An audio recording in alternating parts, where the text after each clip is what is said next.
नमस्कार, आप देख रहे हैं जवाब तो देना पड़ेगा और आपके साथ में विजेंद्र सोलंकी। क्या इंसान की सहन करने की क्षमता खत्म हो चुकी है? क्या गुस्सा अनकंट्रोल हो रहा है? क्या इंसान दरिंदा हो रहा है? क्या उसके लिए हत्या जैसी घटनाएं सामान्य हो चुकी है और क्या अपराध करना उसके लिए अब क्षणिक भर का फैसला हो गया है? जरा सोचिए, क्या पिता बच्चे को चाकू मार दे, मां बच्चे का गला घोट दे, परिवार बच्चे को पेड़ पर लटका दे? क्या सच में यही कलयुग है? क्या जज्बात जो जिंदगी का सार हुआ करते हैं वही जज्बात अब जानलेवा हो चुके हैं? और जिस प्रेम को जिंदगी का आधार माना गया, क्या वही प्रेम अब मौत का आधार हो चुका है? आज हम आपको कुछ तस्वीरें दिखाएंगे, साथ में समझाने की कोशिश करेंगे कि इन हत्याओं को नाम क्या दें, क्योंकि ये है जानलेवा जज्बात।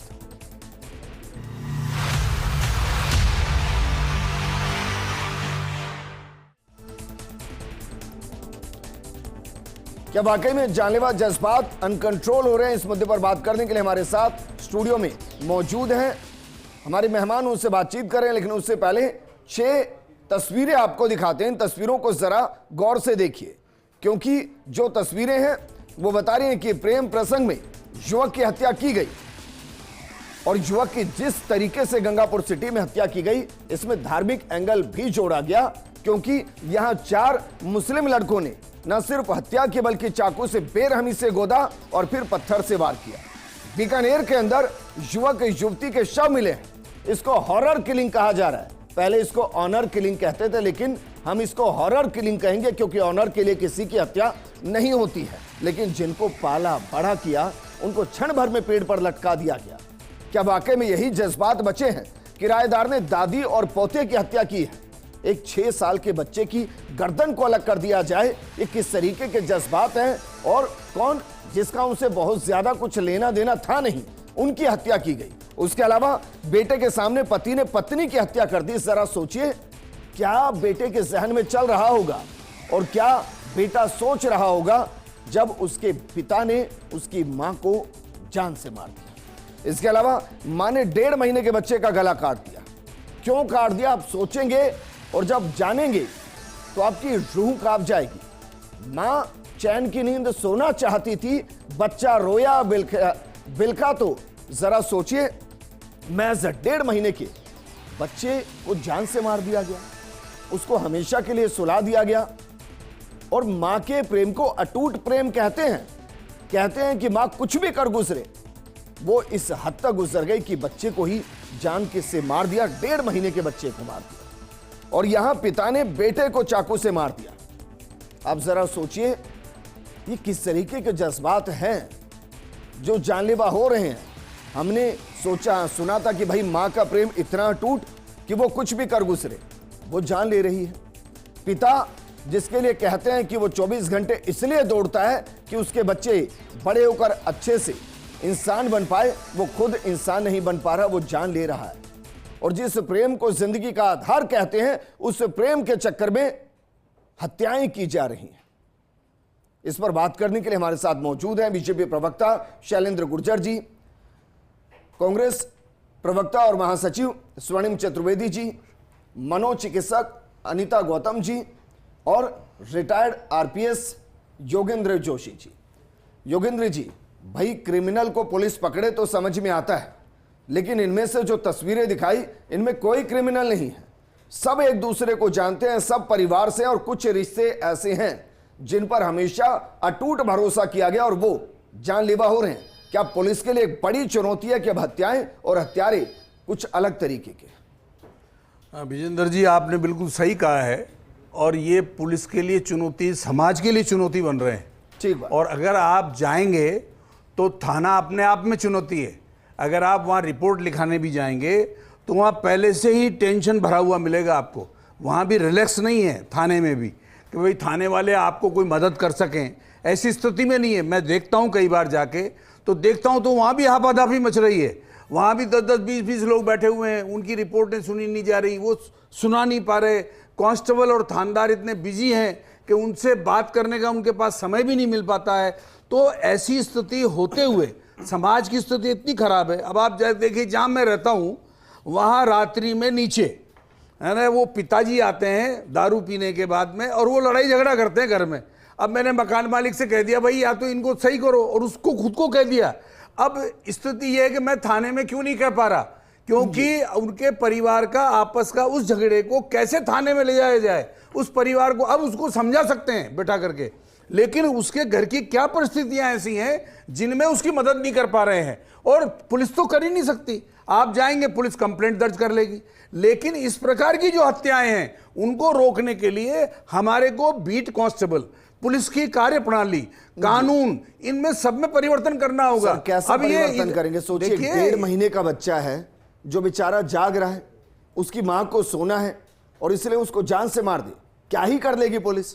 नहीं, पुलिस कुछ नहीं करेगी, लेकिन उनके घर की परिस्थितियां पहले देखिए। मैं आपको बताऊं, पुलिस वाले को पता रहता था जिस मोहल्ले में क्या स्थिति है, उसके घर की क्या स्थिति है, उनमें क्या आपस में झगड़ा चलता रहता है, क्या उनमें आपस में टेंशन है, क्या इस तरह की सूचनाएं हमारे तक आती थी भाई। अब जो बीट कांस्टेबल है और हम स्पेशल में जो लोग लगाया करते थे, वो कहते थे कि साहब उस परिवार में आज सुबह झगड़ा हुआ है बाप बेटों के अंदर, तो अगर मेरे में संवेदना है तो मैं उन बाप बेटों को बुला करके बात कर सकता हूं। अगर मान लीजिए ये पत्नी है जिसने बच्चे का कत्ल कर दिया है, तो जरूर इसके घर के अंदर इसके हस्बैंड से है, इसके परिवार वाले हैं, इनके और रिश्तेदार हैं, उनमें आपस में कहीं ना कहीं ऐसा व्यवधान जरूर है। लेकिन समाज को हम दोष देने की बजाय हमें जो वर्तमान कानून है, वर्तमान परिप्रेक्ष्य में पुलिस में सुधार करना है, वर्तमान परिप्रेक्ष्य में पुलिस की जनसंख्या बढ़ानी है, और सूचना तंत्र जो विकसित करना है वो जो बिल्कुल डल हो गया है, क्योंकि दिन भर समय नहीं मिलता सिपाही को, कांस्टेबल को समन तामील का समय नहीं मिलता है, तो वो कैसे निगरानी रखेगा? मैं नहीं समझ पा रहा, वाकई में मैं नहीं समझ पा रहा कि मैं इस प्रोग्राम को कंडक्ट कैसे करूं और किसको दोषी मानूं। एक मां कटघरे में, एक बाप कटघरे में, एक परिवार कटघरे में, एक धर्म कटघरे में। देखिए, बिल्कुल आप सही कह रहे हैं। जो भी आपने कहा है कि ये जज्बात जो हमारे हो रहे हैं, जो हमारे इमोशंस हो रहे हैं, बिल्कुल जानलेवा हो रहे हैं।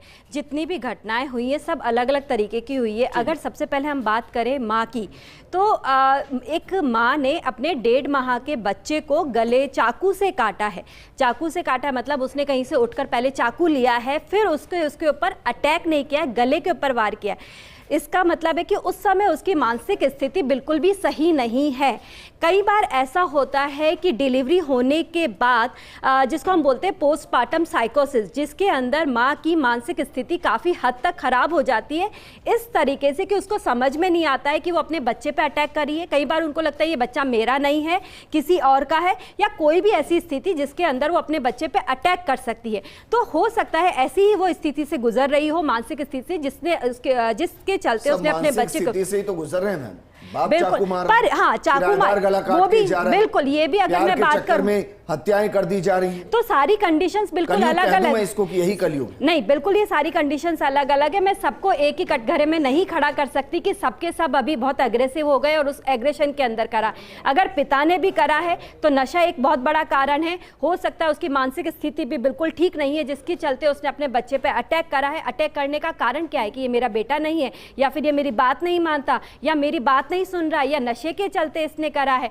पर अल्टीमेटली अगर मैं पूरी बातों को अगर एक बात करूं कि क्यों हमारे समाज में एग्रेशन इतना बढ़ रहा है, सबसे बड़ा कारण है कि हम पहले जब समाज में एक साथ रहते थे, एक दूसरे की बात सुनते थे। होता था ना कि मोहल्ला, अगर किसी के घर में कोई बात होती थी तो सारे मोहल्ले वालों को पता होती थी, अगर कोई लड़ाई हो रहा है तो दूसरा उसको जाके सुलझाता था। पर आज ऐसा नहीं है, सब अपने घरों में कैद हो गए। और घरों में भी जॉइंट फैमिली से एकल फैमिली की भी बात करें तो हस्बैंड और वाइफ के अंदर भी अहम आ गया है, उनके अंदर भी, कि हम पहले सर्वोपरि, हमारी इच्छाएं पहले सर्वोपरि आ गई। और दूसरा, आज की स्थिति के अंदर ऐसा है कि अगर मन में कोई भी बात होती है तो उसका इंस्टेंट ग्रेटिफिकेशन, अगर हमें कोई चीज़ चाहिए तो वो अभी के अभी चाहिए। अगर किराएदार को लगता है कि ना मकान मालिक ने मेरी बात नहीं सुनी है या मकान मेरे से छिन जाएगा, तो उसने इस कदर उसका ग्रेटिफिकेशन, उसने कहा कि मैं मकान मालिक की हत्या कर दूँ, दादी और पोते की हत्या कर दूँ। Instant gratification, social media, phone एक बहुत बड़ा कारण है। मैं इसलिए कह रही हूँ क्योंकि हम जो देखते हैं वही हमारे दिमाग के अंदर फीड होता है। आप देख लिए 14-15 साल के बच्चे क्या गेम्स खेल रहे हैं, वीडियो गेम्स। जानवर भी मिलता है ना, मैं एक उदाहरण दूं, श्वान भी भौंकता हुआ मिलेगा ना, तो हम ऐसा नहीं है कि खंजर लेके घोंप देंगे, उसको भी हम भगा ही देते हैं। तो गले काटे जा रहे हैं मैडम, गले काट, वही मैं बता रही हूँ। तो एक शैलेंद्र गुर्जर जी, गंगापुर सिटी दिखाई नहीं दे रही है, 4 दिन से धरना चल रहा है, प्रदर्शन चल रहा है, डिमांड चल रही है। देखिए विजेंद्र जी, बिल्कुल ये घटनाएं बहुत दुर्भाग्यपूर्ण हैं और ये मानव स्वभाव जो है वो किस तरह से परिवर्तित हो रहा है, जैसा भी मैडम ने भी बताया कि मानसिक स्थितियां किस तरह से चेंज हो रही हैं, जो जज्बात हैं, भावनाएं हैं, वो किस और जा रही हैं। क्योंकि आज का जो दुनिया है या हम देश कह लें, वहाँ हर जगह कंपटीशन हो रहा है। किस तरह की जो काउंसलिंग्स होनी चाहिए थी, एक एनवायरनमेंट मिलना चाहिए था, जो पुलिसिंग होनी चाहिए, बिल्कुल निश्चित तौर पर याद है, निश्चित तौर पर याद है। भी याद होंगे आपको सबके? बिल्कुल याद है, सबके बयान भी याद है। याद है ना? बिल्कुल। तो गंगापुर सिटी क्यों नहीं याद आ रही है? नहीं, बिल्कुल आएगा, निश्चित तौर पर वहां पर भी कार्रवाई होगी सर। वहां पर 4 दिन निश्चित, आप समझिए ये जो मामला है किस तरह का जज्बाती, लोकसभा के किस तरह का जज्बाती मामला है, इसमें इसलिए कोई धनी धोरी नहीं है। नहीं, ऐसा नहीं है। बिल्कुल आपकी बात सही है कि पुलिसिंग को पुलिस का काम करना चाहिए, पुलिस अपना काम क्यों नहीं कर रही है, ये निश्चित तौर पर प्रश्न चिन्ह उठता है। आज ये आपकी बात से मैं इत्तेफाक रखता हूं कि आज भी अभी मैं गाड़ी में आ रहा था, तब भी मैंने मेरे परिचित का फोन आया, वो रिपोर्ट दर्ज कराने गए मुहाना थाने में, वहां रिपोर्ट दर्ज नहीं की गई। वो अधिकारी ड्यूटी ऑफिसर कह रहा है मैं रिपोर्ट दर्ज नहीं करूंगा। तो निश्चित तौर पर कहीं ना कहीं जब इस तरह का चुनावी माहौल चल रहा है, सरकार बन गई है, शायद आप भूल रहे हैं। नहीं, बिल्कुल भूल गए, सरकार बन गई, इसलिए हम जिम्मेदारी से कह रहे हैं, इसीलिए मैं जिम्मेदारी से कह रहा हूं ये बात को कि हमको पुलिसिंग का जो चेहरा था 5 साल में विकृत हो गया था, उसको ठीक करने में हम लग रहे हैं। और अभी भी हमको ये एहसास हो रहा है कि बहुत सी जगह अभी भी पुलिसिंग को ठीक करने की आवश्यकता है। हमने पूरे पावर दिए। किस तरह से गंगापुर सिटी के आसपास आपके नेता भी रहते होंगे, कुछ जीतकर भी आए होंगे, मंत्री भी होंगे आसपास के। 4 दिन से जनता को समझाया नहीं जा रहा है, फिर सरकार का क्या करें बताइए? उन ऐसे क्राइम की वजह से ही तो आपके सरकार को लेकर आए ना, लाए ना, उसी वजह से। निश्चित तौर पर आए। अगर 4 दिन बैठना पड़ जाए तो क्या करें फिर? हमने क्राइम रेट को कम भी किया है। किस तरह से आपने देखा होगा, पेपर लीक माफिया हो, खनन माफिया हो, गैंगस्टर्स हो, सबका सफाया करते आए। और किस तरह से हमने मानव तस्करी का अंग का जो इतनी बड़ी तस्करी चल रही थी, इतना बड़ा रैकेट चल रहा था 3 साल से, उसका भी भंडाफोड़ किया है। निश्चित तौर पर भारतीय जनता पार्टी की माननीय भजनलाल सरकार बढ़ रही है। लेकिन मैंने आपको फिर कहा ना, कहीं ना कहीं फिर भी सिस्टम में, मैं खुद भारतीय जनता पार्टी का होकर आपको कह रहा हूं, 4 दिन से लोग धरने पर बैठे हुए हैं। निश्चित तौर पर कहीं ना कहीं पुलिसिंग का काम भी प्रॉपर नहीं हो रहा है, जिसको हम दुरुस्त करेंगे। मैं आपको यही बता रहा हूं, मैं आश्वस्त करना की बात नहीं कर रहा, मैं पार्टी की बात कर रहा हूं। यही अगर घटना चुनाव से पहले हुई होती तो 2 घंटे लगते, ऊपर से जांच कमेटी बनती अलग से, वो वहां का दौरा करते वो अलग से। फिर क्यों नहीं हो रहा है ऐसा सब? अब तो सरकार है हमारी। बिल्कुल निश्चित तौर पर सरकार है, आचार संहिता लग रही है, अभी सारे पावर्स जो हैं वो अधिकारियों के पास है, इलेक्शन कमीशन के पास है। और आपको मैं आश्वस्त करना चाहता हूं, 3 महीने में हमने कानून व्यवस्था को सुदृढ़ करने का कोशिश किया है, ये और कोशिश कर रहे हैं। कि हमने नेता वहां जा नहीं सकता, अपनों के आंसू पोंछ नहीं सकता, ये आचार संहिता बीच में आ गई। नहीं, नेता जाएगा, निश्चित तौर पर जाएगा, ऐसी बात नहीं है विजेंद्र जी। नेता भी जाएंगे और वहां पे उनका समाधान भी करेंगे। चतुर्वेदी जी, मैंने जानबूझकर 1 नहीं, 2 नहीं, 3 नहीं, 6 वो घटनाएं चुनी इस प्रोग्राम के लिए जो वाकई में ये बता रही है कि कलयुग में आप किसी पर भरोसा नहीं कर सकते, हर रिश्ते के अंदर मिलावट आ गई है। लेकिन क्या वाकई में आपको लगता है कि इस तरीके की घटनाओं के बढ़ने के पीछे कोई और वजह भी है? देखिए विजेंद्र जी, समाज में विघटन, एग्रेशन बढ़ रहा है। क्यों बढ़ रहा है, किसके द्वारा बढ़ाया जा रहा है, अब इस पर तो क्या चर्चा करें, कभी और करेंगे। लेकिन एक चीज़ तय है, सिविलाइज सोसाइटी में कानून का बहुत बड़ा हाथ होता है। कानून को पालना करना, पालना कराना, और जो नहीं करे उसको सजा देना, यह एक जरूरी तत्व है जिससे पुलिस का और पुलिसिंग का इकबाल बुलंद रहता है, कानून का इकबाल बुलंद रहता है। लेकिन आश्चर्य की बात है कि अभी मैं पुराना आंकड़ा नहीं लेता, मैं सिर्फ जनवरी सब तक के भी आप आंकड़े ले लो, अगर जो सरकार में हुए हैं, आप बताइए 87,316 आईपीसी के केस दर्ज हो चुके हैं। जयपुर में तो हमने सुर्खियां पढ़ी हैं, राजधानी है, और उनमें से आप आश्चर्य करोगे 71% केसेस में अभी इन्वेस्टिगेशन पेंडिंग है। 71% केसेस में, यह आंकड़ा बहुत बड़ा है। आपने पुलिस इन्वेस्टिगेट करके आपको एक मिसाल पेश करनी होती है, वो नहीं कर पाए। आप आश्चर्य करेंगे कि मर्डर के जो रेप के केसेस हैं कितने बड़े हैं। आप 2071 रेप केसेस हो चुके हैं, 568 मर्डर हो चुके हैं। जयपुर को अगर आप देखें तो यहाँ पे 81 मर्डर अब तक हो चुके हैं, और भरतपुर में 76 मर्डर हो चुके हैं। ये मुख्यमंत्री जी, जो आज हमारे गृह मंत्री भी हैं, और बाहर प्रचार पर है, जो मुझे जानकारी है, स्टेट के बाहर प्रचार पर है, उनकी कॉन्स्टिट्यूंसी में सबसे ज्यादा आपराधिक घटनाएं दर्ज हुई हैं। कौन सी? रेप की, मर्डर की। ये घटनाएं जयपुर शहर में सांगानेर में दर्ज हुई हैं सर्वाधिक, और दूसरे नंबर पर अगर जिला देखें तो वह है भरतपुर का, जो उनका गृह जिला है। ये आश्चर्य की बात है। और देखिए, सबसे बड़ी बात यह है कि हम जो घटनाएं देख रहे हैं कि एक पानी की टंकी पर रेप पीड़िता चढ़ करके कहती है कि मेरी FIR दर्ज करो, आज अभी अभी भारतीय जनता पार्टी के प्रवक्ता बता रहे हैं कि एफआईआर दर्ज नहीं कर रहे, इनके पास फोन आया है। एक हमारे जयपुर के ही एमएलए गए थे, अपने क्षेत्र का एक वीडियो वायरल किया था, उन्होंने पुलिस चौकी कहा कि यहाँ पे कोई पुलिस वाला नहीं है। अरे भाई, रिकॉर्ड तोड़ आपने ट्रांसफर किए, 2 महीने तक लगातार काम ही एक किया आपने, और फिर आप कह रहे हो कि आपके अधिकारी नहीं लगे। क्या अभी चुनाव आयोग चला रहा है? क्या अभी रिव्यू मीटिंग थी, सरकार ने नहीं ली है जब बॉम्ब थ्रेट आया था? तो ये सारी चीजें देखने के लिए एक बार कम से कम पेंडेंसी क्लियर करवानी होगी पुलिस से। पुलिस इन्वेस्टिगेट करके जितने मुकदमे हैं उनमें अपराधियों को चार्जशीट करके कम से कम सजा दिलाने का काम करे, जल्द से जल्द करे। और देखिए, समाज में जो विकृति आती है वो तब आती है जब कानून का शिकंजा ढीला हो जाता है। अगर ढीला है तो एग्रेशन भी बढ़ा है, बयान, भाषण, कितने तरह के बड़े बड़े नेताओं ने बता दिए कौन फैला रहा है। तो ये सब चीजें हुई हैं। देखिए ना, अनुभव कितना काम आता है। 5 साल जो आपने महसूस किया, विपक्ष में आते ही कितने स्पष्ट शब्दों में बाहर आ रहा है। यही तो अनुभव है। बिल्कुल, ये अनुभव है। हमने एफआईआर कंपलसरी की, वही तो। लेकिन आप बताइए, जिसने कैंपेन चलाया अब नहीं सहेगा राजस्थान बढ़ रहा है। आपके टाइम में जब एफआईआर बढ़ रही थी तो आप कह रहे थे कि नहीं, हमने 0 एफआईआर लागू की है, इसलिए हमारा क्राइम रिकॉर्ड ज्यादा है। हाँ, हमने कितने कहा, साल तक राजस्थान दुष्कर्म के मामलों में नंबर 1 नंबर 2 रहा, महिला अपराध में नंबर 1 नंबर 2 रहा, और किसकी सरकारें थी, और उस वक्त के मुख्यमंत्री ही गृह मंत्री हुआ करते थे। बेहतरीन अनुभव है सर। आपने जो बात कही, विपक्ष में बैठकर आप मान तो रहे। चलिए, आप हमारे ऊपर अगर कोई दोषारोपण करना चाहे, अपराध बढ़ रहा था, तो सुनिए, आंकड़ा देता हूं एक छोटा सा आपको। बीजेपी का, वसुंधरा जी का शासन था, हिंदुस्तान में नंबर 3 पर महिला अपराधों में राजस्थान था। हमारे में, और उस वक्त एफआईआर दर्ज नहीं होती थी। अगर आपको याद हो तो बहुत बड़े बड़े आंदोलन हुए थे, पूरे प्रदेश भर में आंदोलन चले थे। डेल्टा मेघवाल प्रकरण भी सबको याद होगा, जब एफआईआर दर्ज नहीं हुई थी। हम तो एफआईआर कंपलसरी की। लेकिन मैं आपसे पूछ रहा हूं भाई, इन तमाम घटनाओं के अंदर एक घटना जो गंगापुर सिटी की है, वहां तो आपके भी बहुत नेता नहीं पहुंचे।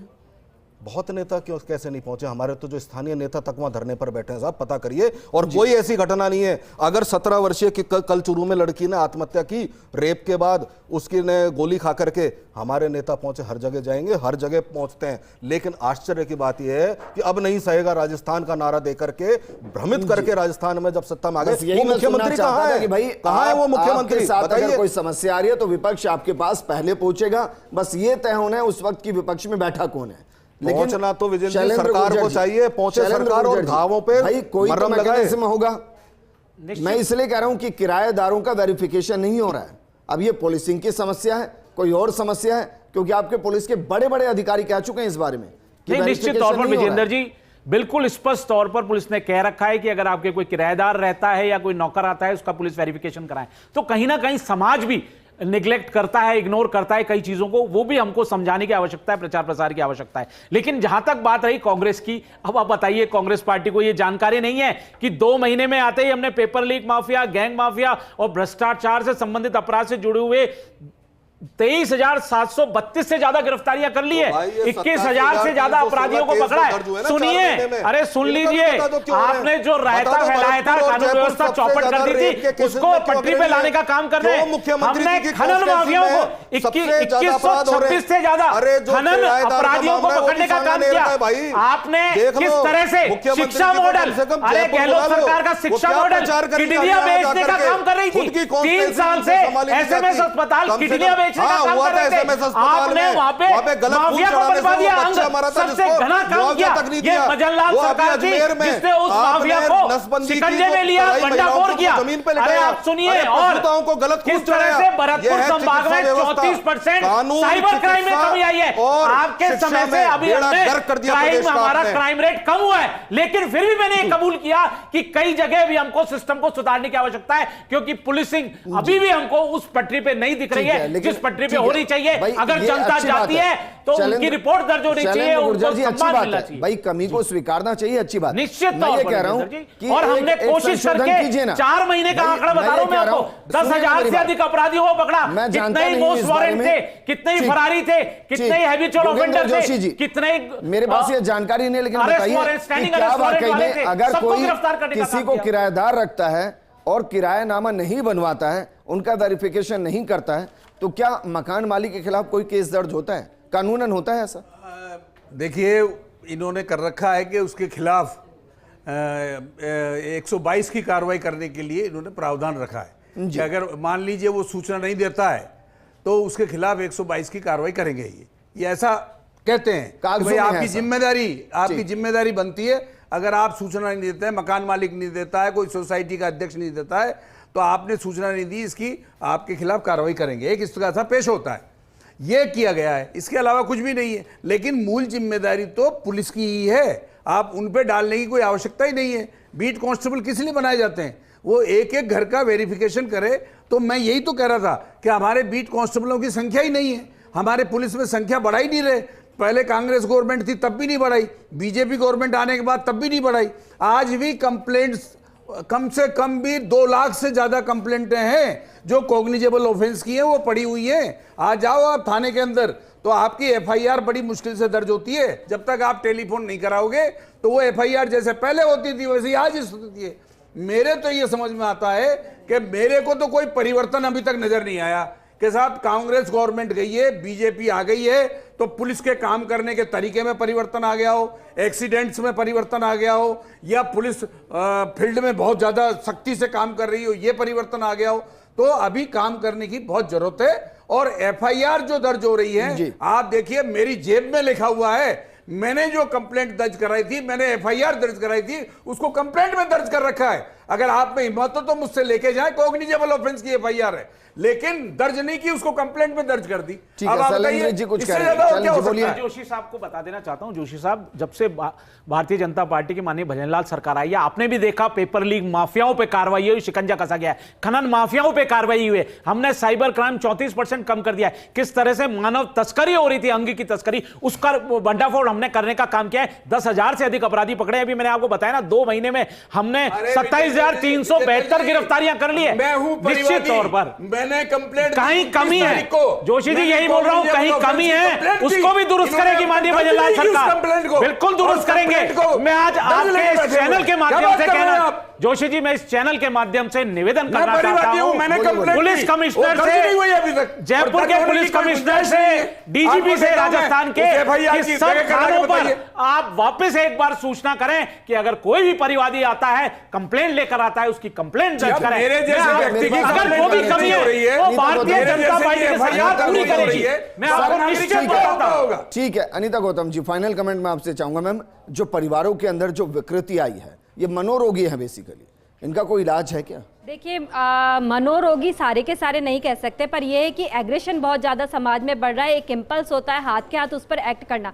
जैसे कि अभी आप बता रहे हैं कि है ना, हस्बैंड ने अपनी वाइफ को अपने बेटे के सामने मार दिया और उसके बाद खुद, अगर क्रिमिनल माइंड होता है तो वो भाग जाता है, पर वो खुद पुलिस थाने गया है, उसके बाद उसको गिल्ट फील हुआ है कि मैंने ये क्या कर दिया। पर वो जो आवेश है, वो जो एग्रेशन है, उस समय जो इतना गुस्सा आया और उस गुस्से के अंदर उसने अटैक कर दिया। हमारे समाज में अभी ये सबसे ज़्यादा है कि किसी ने, मतलब उस समय जो गुस्सा वो कंट्रोल नहीं कर पा रहा और हाथ में जो भी आता है उससे वो अटैक कर देता है। यही सारी घटनाएं सामने आ रही है कि ये बेटे ने ना प्रॉपर्टी के चक्कर में माँ बाप को मार दिया, फिर खुद जाके थाने में पहुंचा है।